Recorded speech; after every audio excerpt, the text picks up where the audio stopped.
Hi అండి. Hello! నమస్తే. Welcome to Geetha's kitchen. ఈరోజు మన వీడియో వచ్చేసి దొండకాయ ఫ్రై. ఒక్కసారి ఇలా ట్రై చేయండి. మీకు డెఫినెట్‌గా నచ్చుతుంది. నేను చెప్పిన విధంగా మీరిలా ట్రై చేశారంటే మెతుకు కూడా వదలకుండా మొత్తం ఈ ఫ్రైతోనే తినేస్తారు. టేస్ట్ అంత బావుంటుంది. సో, వీడియోని ఎక్కడ కూడా స్కిప్ చేయకుండా చూడండి. మీకు ఈజీగా అర్థమవుతుంది.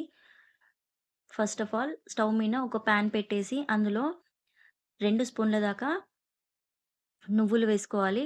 1 స్పూన్ జీలకర్ర, 1 స్పూన్ ధనియాలు. ఈ మూడిటిని కాస్త దూరగా మాడనివ్వకుండా వేయించుకోవాలి.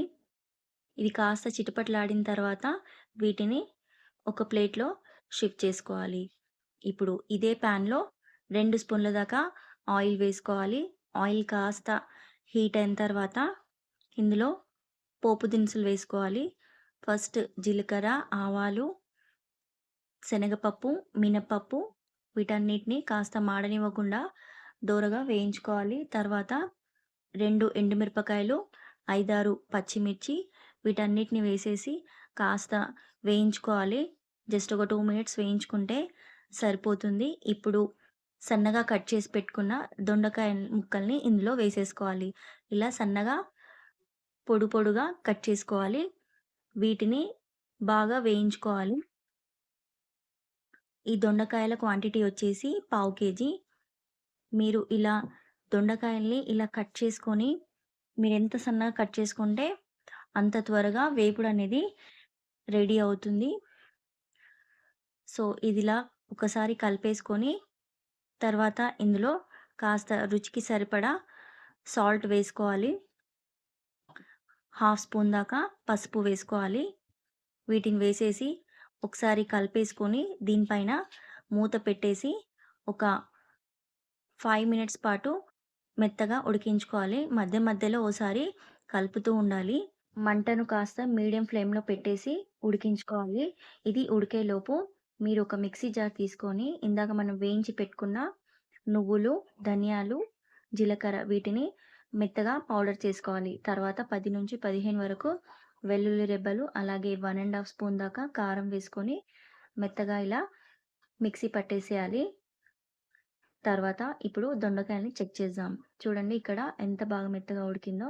మీరు స్పూన్‌తో ఇలా ఒక్కసారి నలిపేశారంటే విరిగిపోవాలి. ఇదిలా 2 పీసెస్ అయిందంటే చక్కగా ఉడికిందనే అర్థము.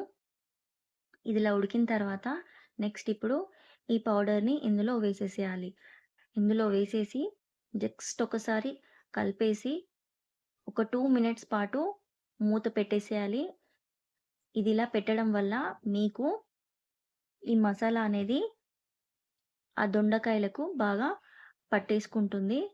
సో, 2 మినిట్స్ పెట్టేసి తర్వాత మళ్ళీ మూత తీసి చూస్తే మీకు పర్ఫెక్ట్‌గా దొండకాయ వేపుడనేది ఈ విధంగా రెడీ అవుతుంది. దీన్ని మీరు వేడి వేడి అన్నంలో కాస్త నెయ్యి వేసుకొని తిన్నారంటే మెతుకు కూడా వదలకుండా తింటారండి. టేస్ట్ అంత బావుంటుంది. పెద్దల నుంచి పిల్లల వరకు చాలా బాగా ఇష్టపడతారు. ఫైనల్‌గా దీంట్లో కాస్త కొత్తిమీర వేసేసుకొని కలిపేసుకొని స్టవ్ ఆఫ్ చేశారంటే టేస్టీ దొండకాయ వేపుడు రెడీ. ఈ వీడియో గనక మీకు నచ్చినట్టయితే లైక్ చేయండి, షేర్ చేయండి. అండ్ ఫస్ట్ టైం నా ఛానల్ చూస్తున్నవారు ఛానల్‌ని సబ్స్క్రైబ్ చేసుకోండి. అండ్ మీరు ట్రై చేసిన తర్వాత మీకెలా వచ్చిందో నాతో షేర్ చేయడం మాత్రం మర్చిపోవద్దు. బాయ్.